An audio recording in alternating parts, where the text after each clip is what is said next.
Welcome to Catalytic Curiosity. I am your host, Jaymes with a Y O'Farron with Catalytic Conversations. I serve remote professionals and hybrid organizations with coaching, consulting, and training to help them reconcile humanity and technology, leading to healthier, digitally integrated lives and teams. On this podcast, I am embarking on a journey of discovery to unearth the roots of digital mastery and maturity beyond mere adulting. I interview insightful and intriguing experts, exploring how we can develop sage-like maturity with intention in today's digitized world. Today's episode brings Kyle Hall to the table to talk about Toastmasters. See, 28 years ago, even though public speaking was part of Kyle Hall's job, he came to a difficult realization. He was a mediocre speaker. Fortunately for Kyle, shortly after being forced to accept this reality, he was in the right place, the right time to see three top-notch communicators. He was wowed. He asked them how one learned to do what they did. They all said, "Join Toastmasters." Since then, Kyle has become a legend in my home district of District 32 and Toastmasters, and I have been really excited to bring him together today to talk about why people join Toastmasters, what it can do for you, and whether it still works online, and what we can find unique about Toastmasters in the online world for our modern digital challenges. So buckle up, strap in for a wild ride as we explore Toastmasters. Well, hello everyone. Welcome to Catalytic Curiosity. With me is my good friend Kyle Hall, who is an extraordinaire of many different facets.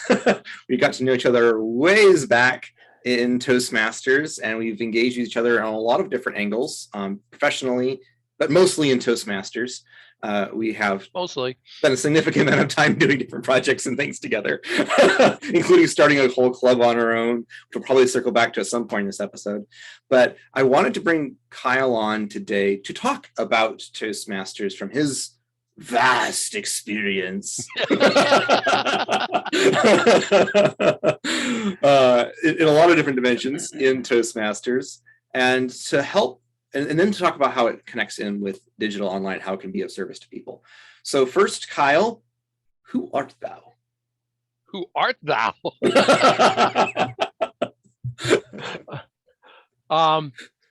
So from a Toastmasters history point of view, I am a 28-year Toastmaster. I was, and I'll tell you I'll try to make it a short story. I had public speaking as part of my job. I was a computer consultant. I supported a marketing group, and while I did a lot of technical support functions, part of our job was to organize and these trainings for our customers, technical trainings. And I was one of the organizers and technical trainers. And I did that for 3 years. And I did that. The company gave me 3 whole days of presentation skills training before allowing me to get out in front of their customers. So generous of them. Well, I realize now, years later, that's insane. That's 3 whole days of training. It felt like a lot to me at the time. But after doing this training, after being doing these technical trainings for a couple of years, I came to a difficult realization. I was a mediocre speaker. I could generally keep my audience awake. I could make my point. Those are both very important things. Well, I would keep my audience awake by, throwing more energy into it and being louder. Which can be terrifying. Which can be terrifying, especially because I'm a big guy. Right. I'm tall, I'm broad-shouldered, I'm a little overweight, or more than a little overweight, depending upon what year we're talking about. So anyway, so I'm a big guy, and anyway, so I could keep my audience awake, but I was a mediocre speaker. And I realized this because I was looking at some of my compatriots at work, and I said, he makes people laugh. And I couldn't figure out how he did that. I mean, I watched him do it, but I didn't understand it. So I couldn't replicate it. I watched somebody else break all the speaking rules, meaning he stood stock still. He never moved. He clasped his hands in front of himself. He never gestured. He kept he didn't have much vocal variety.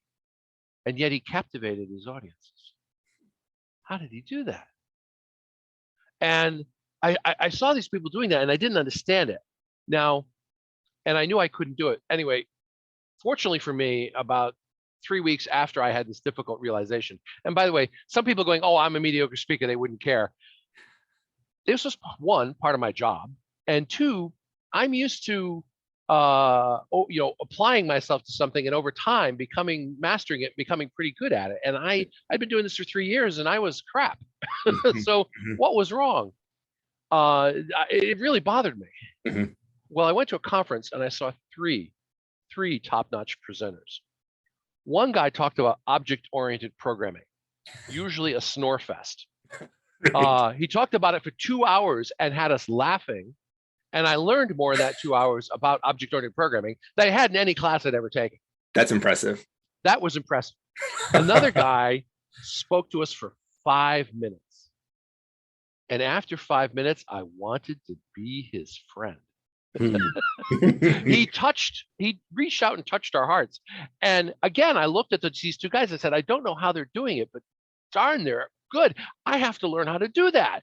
If I said, I knew that if I learned how to do that, it would help me in everything I did. Mm-hmm. It would help me in my professional life. It would help me in my involvement in my community. It would probably help me in my personal life. Mm-hmm. Anyway, I went to these guys and said, how do you learn how to do that? And they said, join Toastmasters. Never heard of Toastmasters. Never heard of it.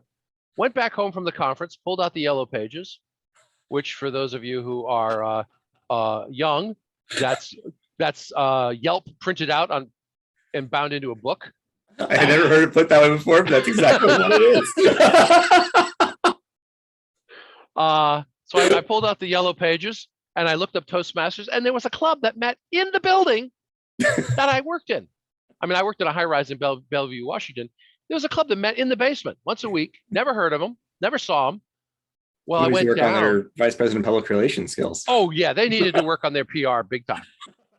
They needed to work on their visibility big time.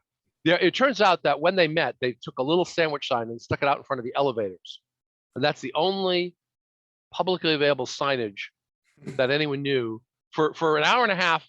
Once a week, there was a sign in front of the elevator. It's in front of the elevator at their floor in the basement. So only if you went down to the basement would you see it. No, there. It was in the lobby. Oh, it was in the lobby. Okay, good. Okay, I was about to say. But you have to realize this club met at 6:30 a.m. in the morning. Well, and ended at 8.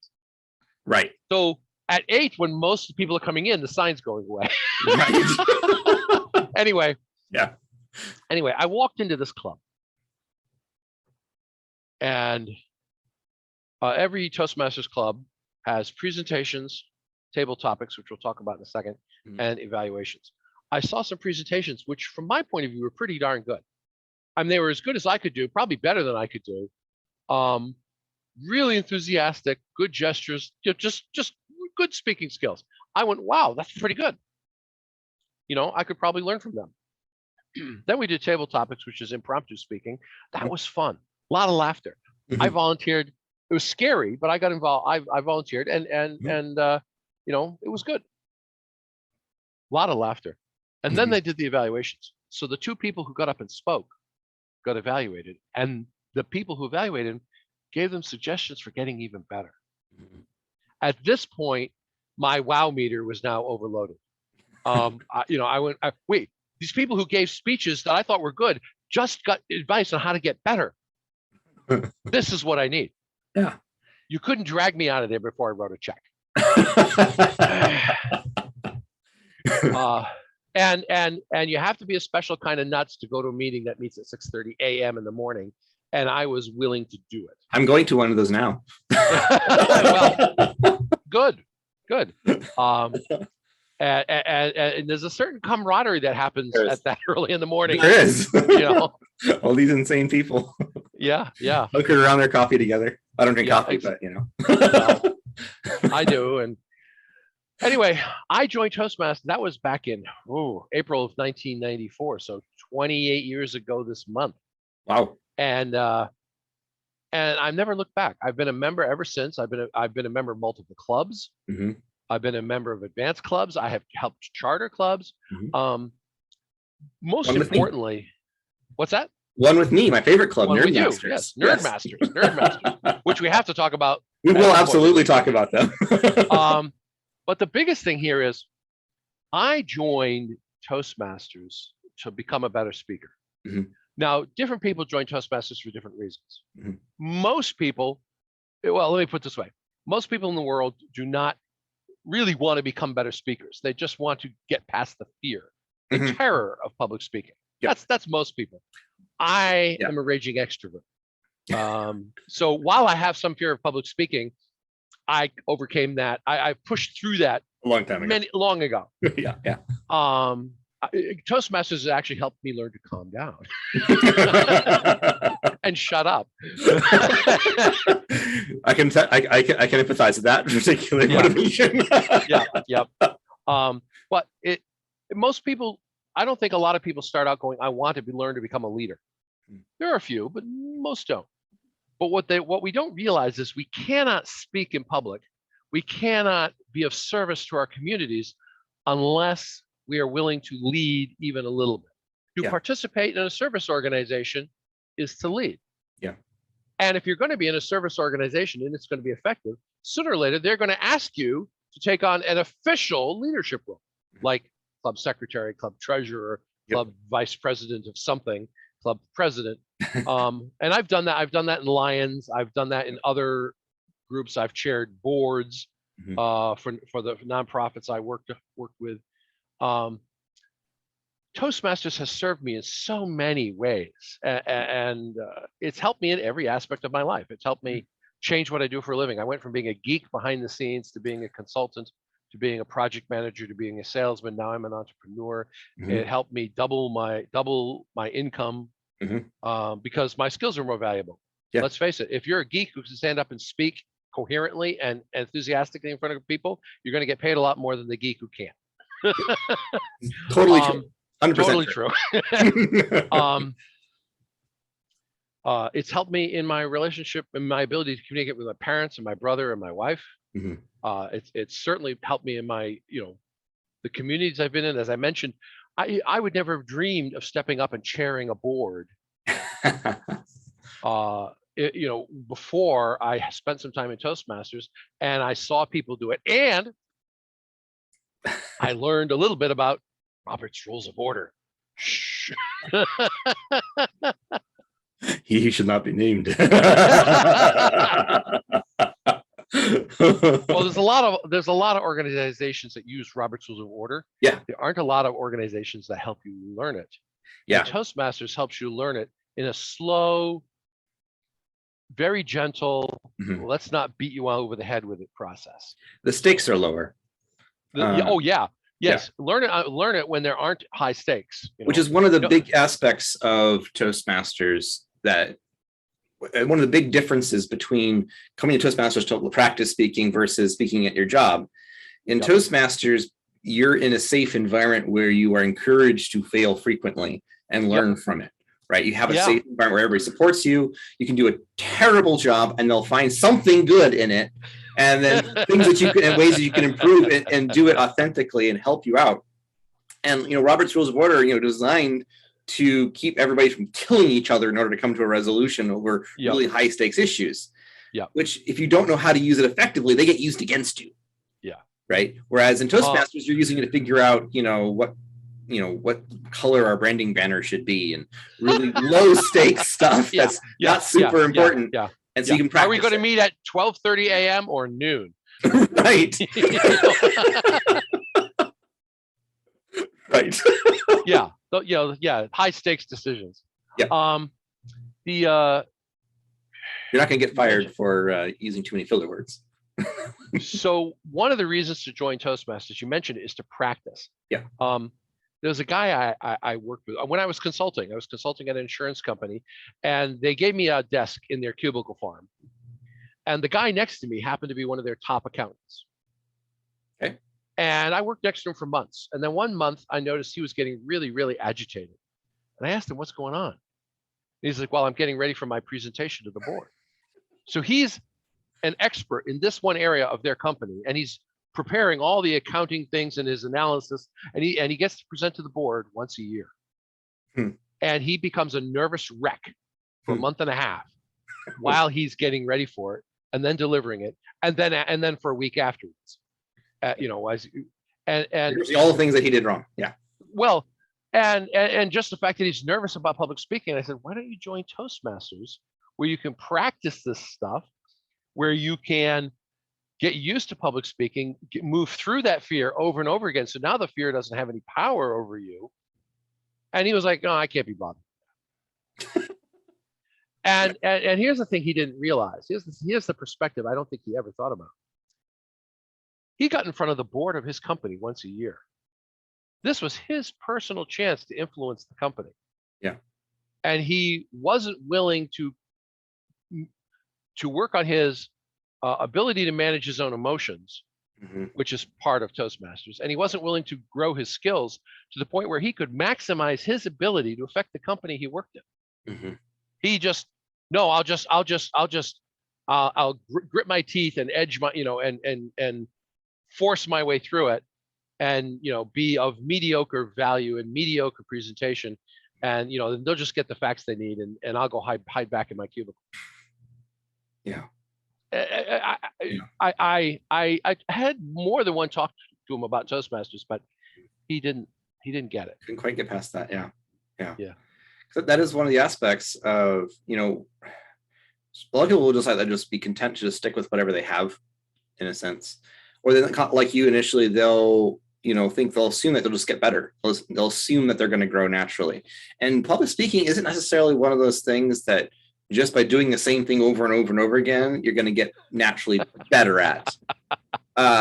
You're more likely to just incorporate dig deeper ruts in the bad habits. Yes. That you're doing typically. Yes. Yeah. Yes. So in his case, it was like he was digging a deeper and deeper rut of preparing for a speech by getting more and more anxious and more stressed, because that was like part of his preparation ritual. He's like, I could probably be 90% accurate in prediction that the more he did it that way, the more of his year gets eaten up by the stress of anticipating the stress of anticipating the stress of the actual presentation.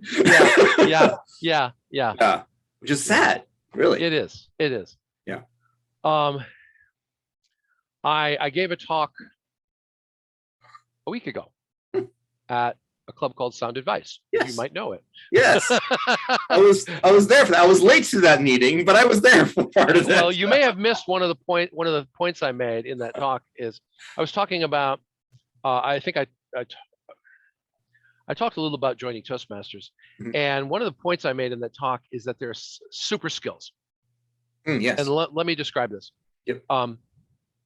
If you become good at a skill, you will feel more powerful or more efficacious, better about yourself, because you are good at that skill. Yep. If you become good at crocheting or nailing one board to another, you will feel a little better about yourself and a little more powerful in the world because of that. Yep. But there are super skills that make you feel more confident, way out of proportion to the difficulty of learning the skill. And public speaking and leadership, I'm glomming those together because you really can't separate them. Public speaking and leadership is one of those skills. It's not hard to learn. People think it's hard to learn because there's fear associated with it. But that fear is the magnifying glass that takes the little bit of confidence you gain from public speaking and from learning public speaking leadership and expands it into this massive feeling of confidence in the world. So, and I'm not talking arrogance, I'm talking confidence. A little bit of public speaking and leadership work goes a long way to making you feel more powerful, more efficacious, more confident to deal with everyday life. So Toastmasters is one of those super skills. I've run across another one in my life. I have a friend who's described another one to me. So I think there's 4 or 5 super skills out there. I'm curious. What are some of those other ones? Okay. Because there's the first one that comes to mind is some of the physical skills, like physical ability of the skill of motion, like some kinds of martial arts. Well, actually, that's exactly it. Self-defense. Yeah. Is another super skill. Yeah. Again, not that hard. I mean, it takes physical exercise, Yeah. it takes physical exertion, not intellectually challenging to learn. You don't have to be gymnastics level, not No, Olympics no, level or no. And you don't have to national be a athlete. genius. It just takes Yeah, practice. yeah, But a little bit of self-defense yeah, work will make you feel much more confident when you're out dealing with people. yeah, yeah. A friend of mine learned survival camping. Oh, yes. His idea of going camping in the wintertime is to walk out his back door wearing a coat, carrying a knife, and a box of matches. And he'd walk out and he'd build snow shelters and trap food. And, that was his idea of camping for a few days in the middle of winter. I couldn't do that. But it gives him such a sense of confidence that if everything hits the fan, yes, he doesn't care. Yeah. He grabs his knife, his box of matches, he can go out in the woods and live. Yeah. And get food, and it's another super skill. One of my favorite YouTube channels is a Scottish guy who's rediscovering the old traditional Scottish bushcrafting skills. So how to actually weave a tartan, how to use a tartan as like a sleeping bag and a tent and everything, how to tan hides in a bog, how to kill skin. How to kill small game by playing the bagpipes. How to make bagpipes. How to make things out of leather of an animal that you just killed right in front of you in order to be able to, replace your shoes that you have worn out on your way out, and all these kinds of things. And it's really the finding everything you need around you and using that is really, really empowering. One other that comes to mind that I think is another super skill possibly is dance. Similarly to self-defense, but it's like a communication type of a thing. It's a physical type of an idea, but it gives you a sense of artistry to movement and connection that transforms perception in so many different ways. It changes your identity in some ways. Like I am a person who can dance. And I found that as I've been learning and practicing, becoming a dancer as best I can, even though I grew up, I was the kind of person who I could either clap or sing. I could not do both at the same time. and even if I only clapped, I was still out of rhythm. And if I only sang, I was still out of tune. So it doesn't really help too much, but I couldn't even do either of them at all if I tried to do them once. And now trying to dance is really challenging, but it's been so empowering and helpful for me in so many different areas. I think it fits in that category of super. Sure. Yeah. So communication, leadership, definitely. Though. Yeah. Absolutely. Oh yeah. Public speaking and leadership. And as I said, most people think it's hard. It's not hard. It's scary, but it's not hard. This is not a hard skill to learn. No. It just takes practice. Yeah. And you have to evaluated practice. Yes, evaluated practice. Thank you. Evaluated practice, so that somebody who knows what they're doing can help you get better. And it takes that you have to be willing to push through the fear over and over and over again. And of course, pushing through the fear the first time, it's not as hard. The second time, it's not as hard. The third time becomes easier. You get used to it.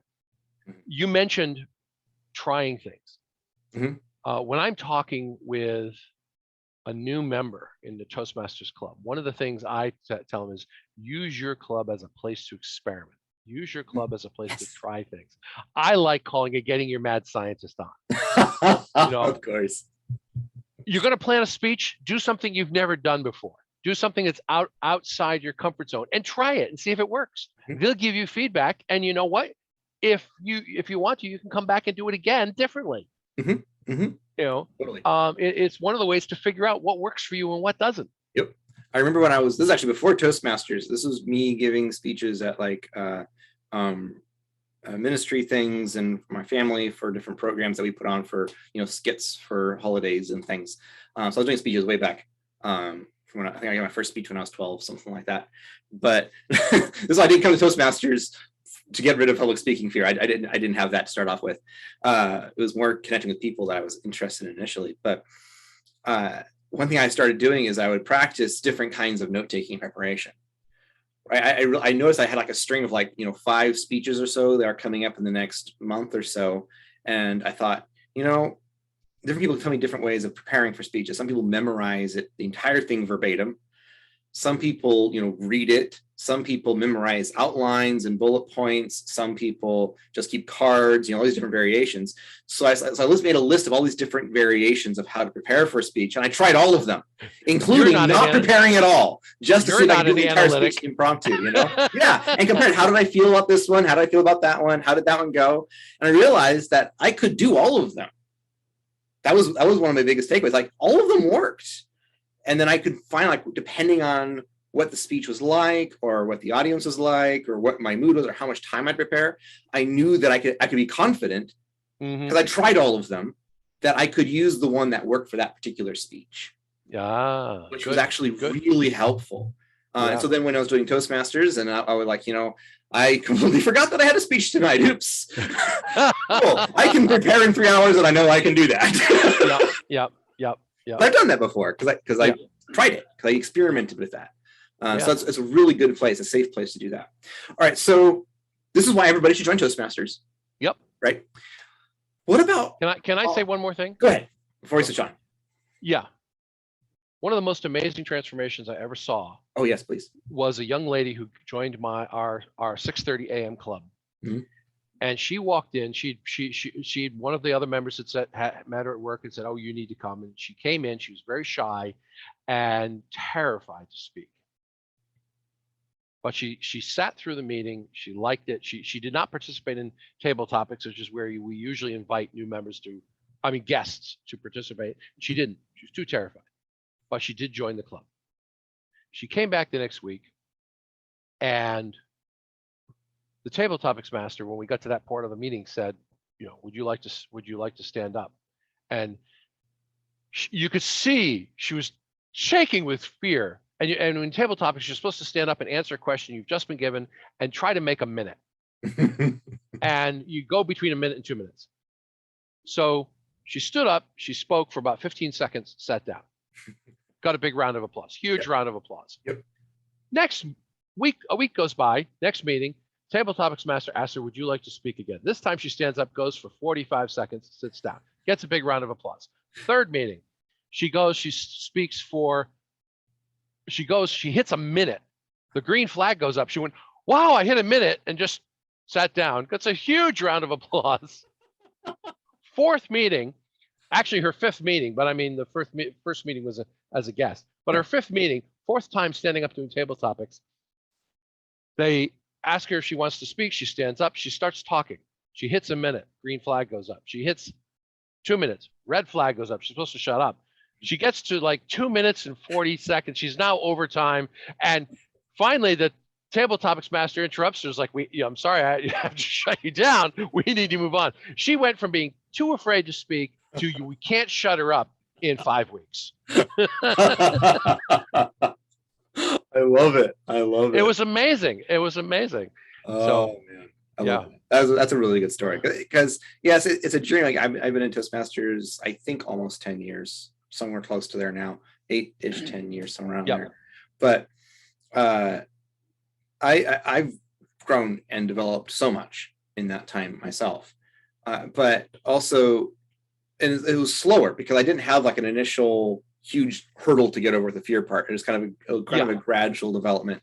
But I've seen people who their first speech, they're like cowering behind the lectern and shaking and forget all of their speech. You can hear the lectern hum because they're shaking so badly.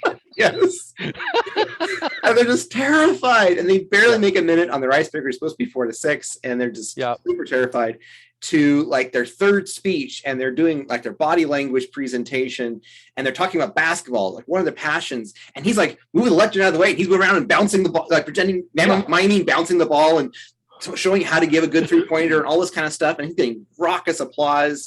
And it was like, that was a huge transformation. And it was and I remember he almost cried. I'm thinking of one particular person, he almost cried the first evaluation he got, because the first time in his life he'd ever been given positive feedback. Yeah. Life transforming. Yeah. And just completely changed his life. Super amazing. Yep. So yes, everybody should join Toastmasters. We are fanatics. But okay, so we love Toastmasters and everything. It's absolutely amazing. But then there's this thing that happened recently It's a little, a little historical blip, COVID, and suddenly, suddenly, so many things are online, including Toastmasters. Toastmasters has gone online. There are a lot of clubs that are still in person. There's a lot of clubs that are hybrid, where they have all kinds of complex setups to make so you can have people joining online and in person. And there's people, and a lot of clubs are completely online. In fact, 3 of the 4 clubs that I attend, I'm a member of, are online in that sense. And the 4th one that I'm joining soon is hybrid. But if somebody's coming into Toastmasters and they want to get over those jitters, like, well, we're talking about lectern, there's a physical terror of standing in front of people. What kind of benefits do you get from being online? I mean, we're all online all the time. What's the benefit of getting another Zoom meeting? Okay, so let me, as you mentioned, there is a certain fear for standing up in front of people. And if you don't believe me, go to a dinner party and go from sitting around chatting to one of you standing up. If one of you stands up at that dinner party, suddenly there's a focus on you that you didn't have before, and there's a fear associated with that focus. Now, and that's because you're in the room. Now, if you are trying to move past that fear of public speaking, joining either in an online club or a hybrid club, hybrid in this case is online and in the room, is a way for you to take a half step forward. Rather than stepping up in front of the room, you're on screen. It's not as scary as being in front of the room. Everybody's looking your direction, but they're really tiny. Yeah. And I can't claim to understand why. I mean, something about the Zoom meeting and the environment gives you a little bit of emotional distance from standing up in front of people. It can also be challenging for presenters, which hence it's useful to have practice. Right. Well, that's the next step, of course, is if you are in Zoom meetings or presenting online, you need to practice presenting online. And more importantly, as you said, you need to get feedback on how to present better online. So that you can get past that barrier. Yeah, exactly. And one of the things that Toastmasters clubs are really good at is giving evaluations and helping you improve. And they're even better if you tell them what you want to improve at. When I'm an evaluator, I contact the person I'm evaluating and okay, are you doing an exercise, pathways exercise, because Toastmasters has 11 paths. Are you doing a pathways exercise? What's the goals of the exercise? Is there anything else you want me to look for? This is especially true if they're practicing a real life speech they're going to give at work or in their community or in their church or whatever. What else do you want me to look for? And did I make the sale? Did I present my technical aspects well enough? Were the slides? Did I use the slides well? Assuming you're using slides. All of those things. It's a place to practice presenting and working online and get feedback. And unfortunately, most organizations aren't very good at giving feedback. They don't. Not in a healthy way. Yeah, not in a healthy way. Yes, exactly. Most of the time, it's like, oh yeah, you were fine. Well, at best. Yeah, at best, you were fine. That's a good case for most organizations, and that's not. And you were fine is not useful. No, that's not at all. And of course, the other one is, oh, you want feedback? Okay, here's all the things you did wrong. Also not helpful. And that's not what Toastmasters does. It's great. Hey, this would have worked better for me if you tried this, or this would have worked better for me if you'd done it this way. It's always constructive, always positive. Yeah, exactly. Now, that's just being on the meeting or presenting in the meeting. How about running a meeting? This is a huge piece. It is. Not just so if you're leading a meeting, you can get feedback on how well you led a meeting. If you're, but on Zoom, there's also the Zoom mastering aspect that may be part of that. You may be the person leading the meeting, and you may say, I will lead. Hey, James, would you be the Zoom master for the meeting? Or if it's a small meeting, you may be doing both. And by Zoom mastering, I'm talking about, excuse me, I should have muted my mic. That's all right. by Zoom mastering, I'm talking about all the things that one does, like turning on cameras, turning off cameras, getting, muting people, allowing people to share, allowing a speaker to share their screen or use the whiteboard or not, turning recordings on and off, things like that. Breakout rooms, yeah. There's a host of things involved in running an efficient meeting, and you need to practice it. Yeah. And get feedback on it so you can get better. These skills in a physical environment, as a facilitator, being able to coordinate people, move them around.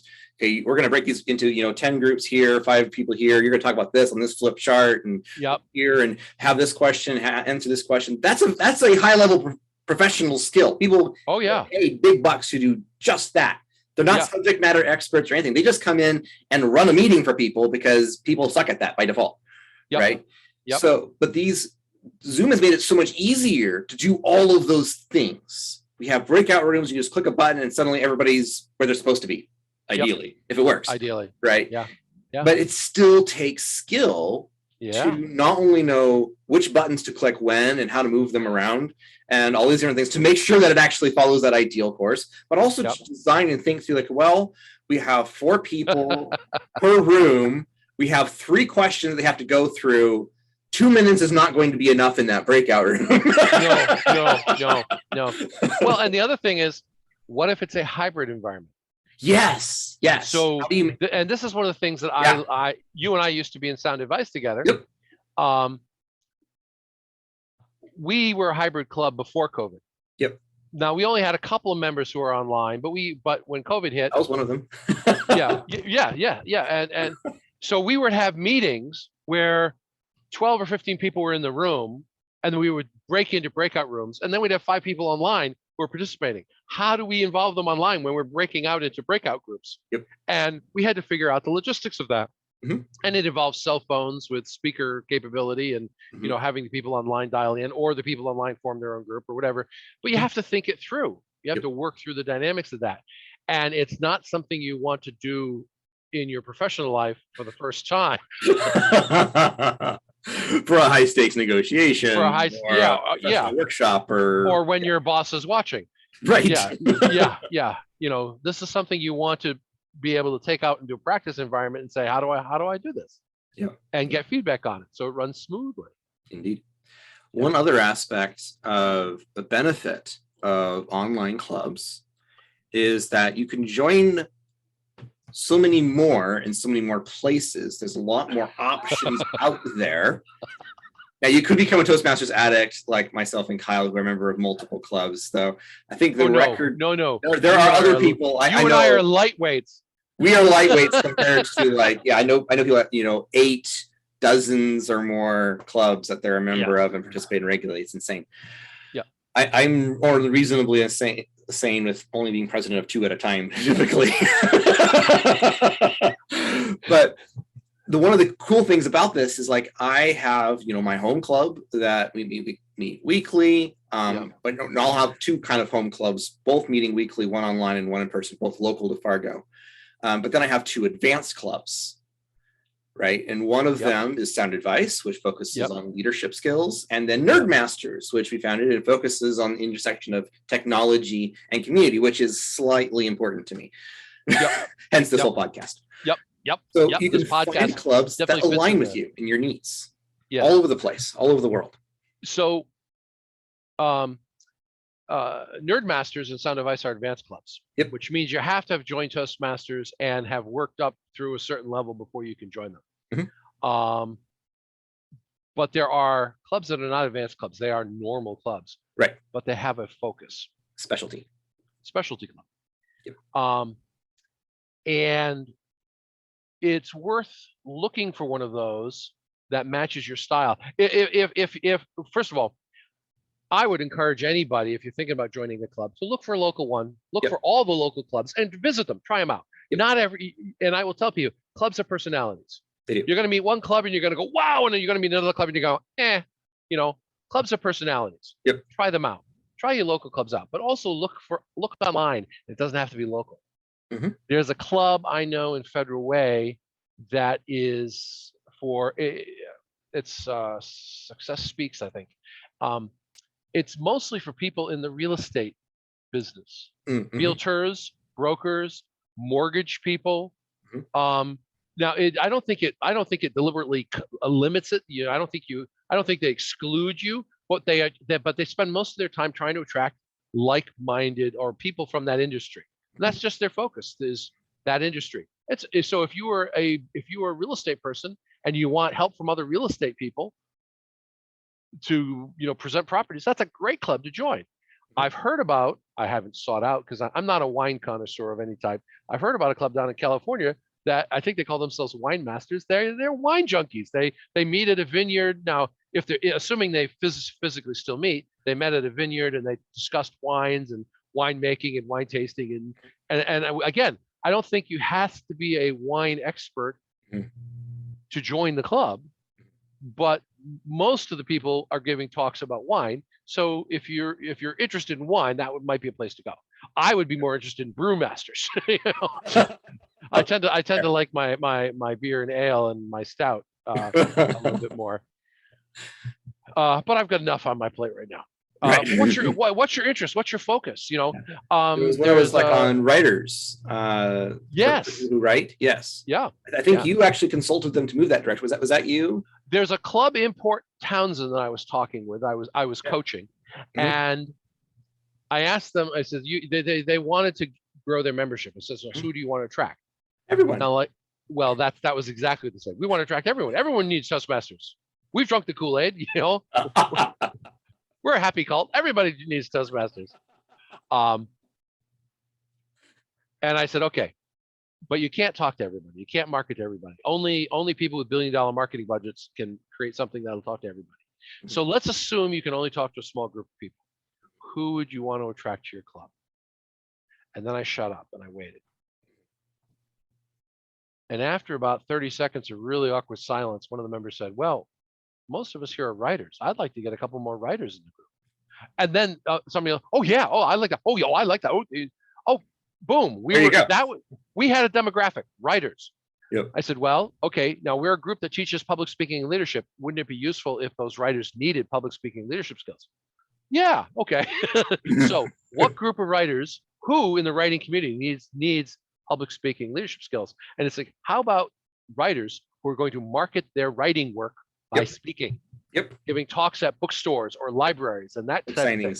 And they went, yes, okay. Interpretive reading skills for actually having an author be able to read their own book. Yes. Yeah. And I said, well, let's go out and find somebody who speaks on this topic. It took us all of 10 minutes to find a writer who gives speeches on how writers can use speaking skills to enhance their business. And then all we had to do was schedule it. And they were like, let's schedule it next month. No.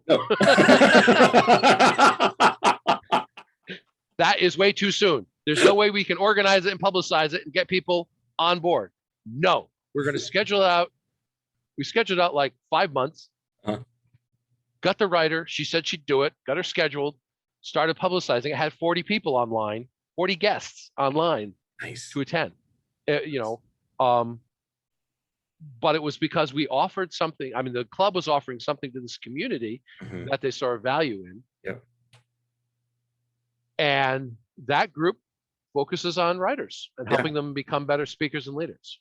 So that's one of the things that I really love about this opportunity, that just using technology to create better communities and connections where you can reach a broader field in order to pull the right people together to create these kinds of connections.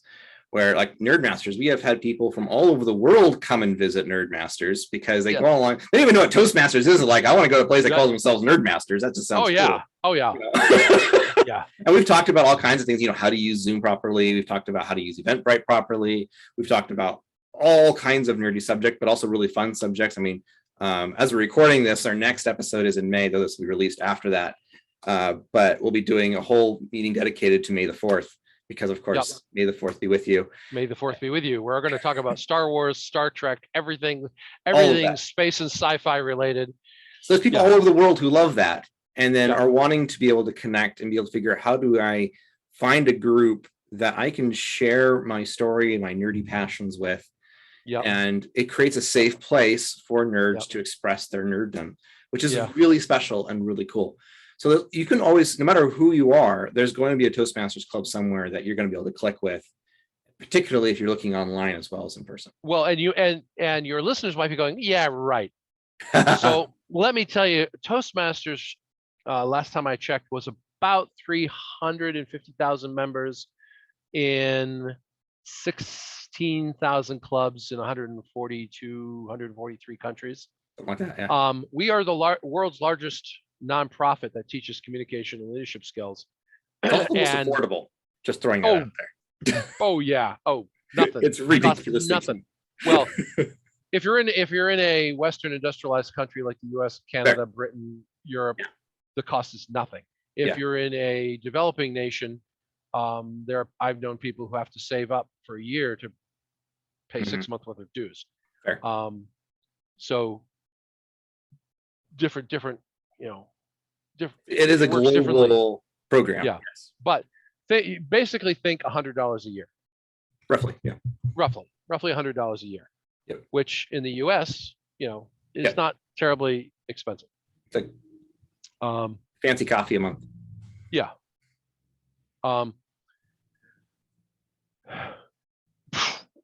Whatever I was going to say went right out of my head. all of the people around the world, all the unique options out there. Oh yeah, yeah. Where you can find somebody that clicks with you. Right. So as I said, I think 16,000 clubs. Mm-hmm.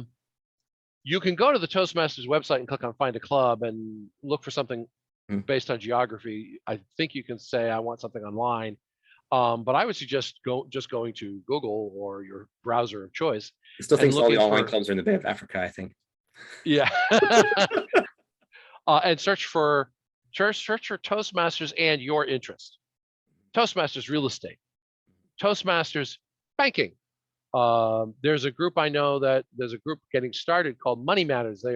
They're focusing on how to deal with money and money management. Okay, not necessarily something I want to talk about, but sure. People need to talk about that. If there's an element of how to open up to financial prosperity, to financial abundance, I might check them out. There you go. Yep. I think that's another super skill is opening up to abundance. Ah, yes. But it's one I haven't figured out yet. So fair. It's a challenging one. Yeah. But yeah, so there's a club for you, and you should join Toastmasters. This is kind of the summation of it. And whether it's online or in person, being able to connect with other people is a super critical skill. It's a super skill. And being able to have an opportunity to practice that in a safe, supportive, evaluating environment is absolutely critical to be able to develop there. What I would say is think about all the times in your day when you're communicating with somebody. All the times. Yeah. And now imagine, what if I could get 5 or 10% better at each of those communications? What if I could communicate just a little more clearly with my wife what I want and what I love about her, as opposed to fumbling for the words?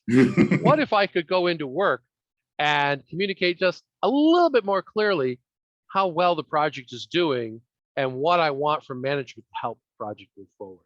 Or ask for that raise just 10% better, in a 10% more compelling way. Yeah. If I could get 5 or 10% better, the analogy is the horse that wins the race doesn't win by the length of a horse; they win by a nose. They're only 1% better. Yeah. If I want to really make a difference in my life, I don't have to transform who I am and become something I'm not. I just need to get 5 or 10% better at all of my communications. Indeed. I think that's a really great place to land this on. Well, thank you so much again, Kyle, for coming in and sharing a bit more of the Kool-Aid with everybody.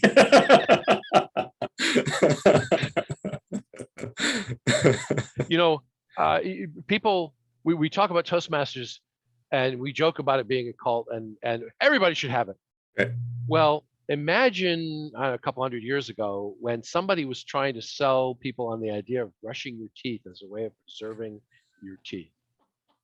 Oh, he's nuts. He brushes his teeth every day. What an idiot. You don't need to do that. You just rub some salt on it and call it done, And at some point, brushing your teeth became everybody knew it. And if you want to keep your teeth, you brush your teeth. It's just accepted. But for a while there, it was a radical idea. Just like germ theory. Germ theory was a radical idea, and washing your hands. I think Toastmasters, we're still in that radical idea stage. It's, people still need to, well, yeah, but you're dealing with that. If I go in there, I'm going to have to deal with my fear. Yeah. I think. And how about dealing with your fear in a safe environment surrounded by other people who have dealt with that fear? Exactly. I think it's like only in the last 40 years or so, I think. I mean, Toastmasters is older than that, but that. Oh, it's coming up on 100. Yeah, it is. But I think in the last 40 years that the idea of soft skills being something that can be developed and that has impact, that focusing on people more than processes works better, is finally hitting mainstream. That people are actually like waking up to this as an idea. And so I think that it's coming into its own in many ways. So if you want to be a innovator, and if you brush your teeth, join Toastmasters. I love it. On that note, thank you, Kyle. Thank you so much for joining us. I hope you had your curiosity sparked to explore these subjects with greater awareness, or gained a valuable insight along the way. Take a look at the show notes for links for talking about different Toastmasters clubs that we mentioned in this episode. Leave reviews wherever you can, and make sure to join the conversation on my Discord. Remember, community is the catalyst that drives lasting transformation. I'll see you in the next episode of Catalytic Curiosity.